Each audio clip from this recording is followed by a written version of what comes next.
অনেকে এসে আমাদের এখানে এক্সচেঞ্জ করে বিক্রি করা যায়। পাওয়ার সাপ্লাই এটা কম্পিউটারের একটা ইম্পর্টেন্ট জিনিস, কারণ আপনি একটা জিনিস চিন্তা করে দেখবেন, কম্পিউটার বানাইতে গেলে সর্বপ্রথমই দরকার হয় পাওয়ার সাপ্লাই। এটা অনেক কিছু সেটআপ মিলাই কিন্তু একটা কম্পিউটার একটা পিসি হয়, কিন্তু এটার মেইন জিনিসটা হচ্ছে পাওয়ার সাপ্লাই। কারণ এটার ভিতরে পাওয়ারটা দিয়েই কিন্তু সব জায়গায় পাওয়ারটা ভাগে ভাগে যায়, সবগুলার পাওয়ার দিয়ে মনে করেন কম্পিউটারে ওপেন করে, ঠিক আছে।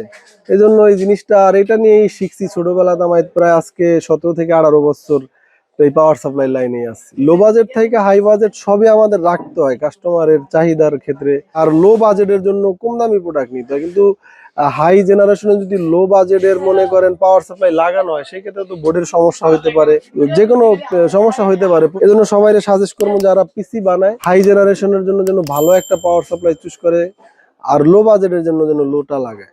একদম লো বাজেট 200 ওয়ার্ডের ভিতরে আছে, এ থেকে উপরে 800 1000 ওয়াট পর্যন্ত অ্যাভেলেবেল আছে। ব্র্যান্ড পিসিরও আপনার 180 ওয়াট থেকে উপরে 450 500 600 ওয়াট পর্যন্ত অ্যাভেলেবেল আছে। এই সার্ভারের আছে 750 ওয়াট 1000 ওয়াট অ্যাভেলেবেল, সকল রকমের মালই আছে আমাদের কাছে।